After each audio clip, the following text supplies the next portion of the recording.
So this next part is a little update from the north and the south about what's happening with the tar sands. So I had a great honor some 40 years ago to go and spend the last 40 years in Coast Salish territory.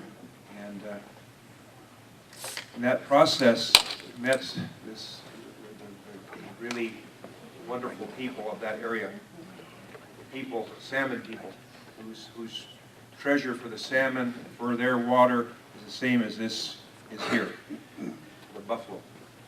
In that process, I got a chance to meet a very wonderful gentleman. His name is Chief Dan George. Meeting him, then I met Chief Leonard George, his son. And then way back there, I met a little boy. His name was Rueben.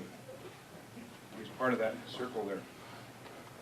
And here, some years later, after 18 years, and being now the son as well of Chief Leonard Crow-Dog under his teachings for 18 years at Sundance, he's emerging there in the Northwest and across Canada as one of the great voices of many, many voices that are standing up and really leading this whole movement that's emerging in Canada all over.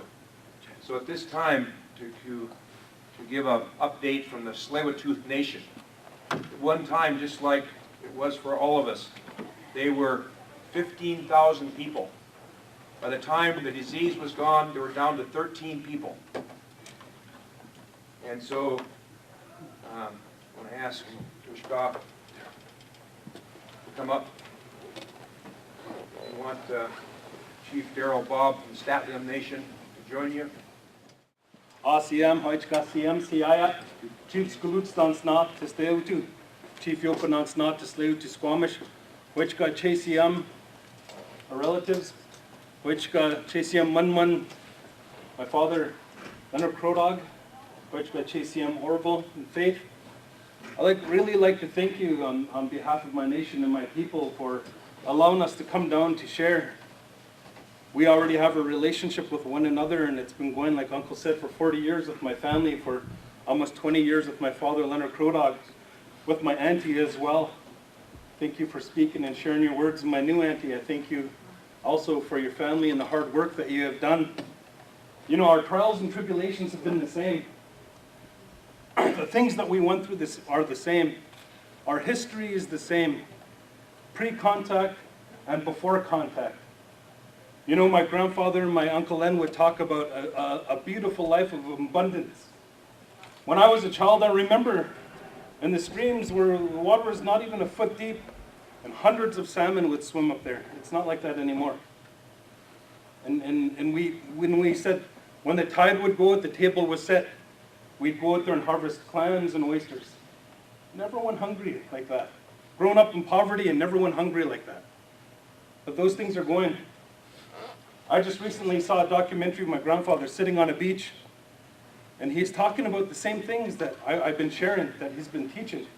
And he said, and this is 1970, I was not even 1 year old, and he said, my children and my grandchildren won't experience what I experienced in these beautiful lands.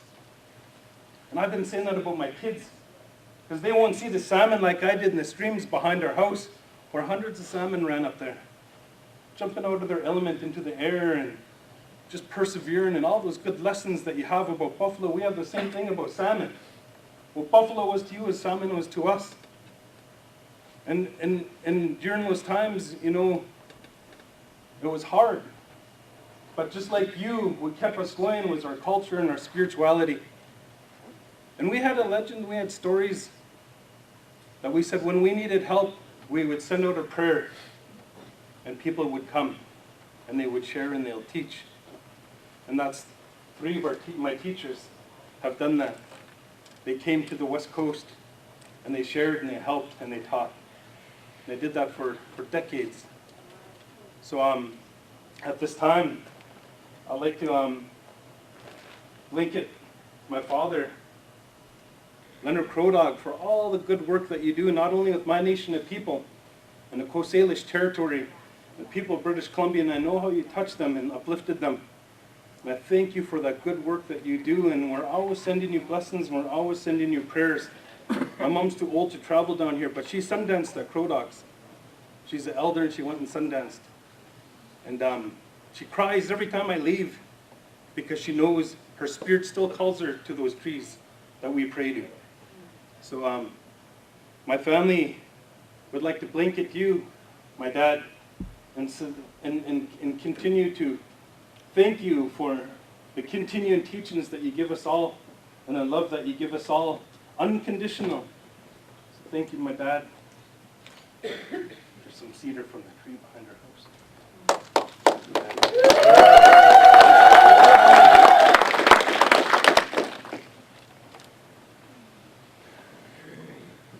Orville, on behalf of my brother here, you've been the same as my dad's been to me. You've been the same to my brother.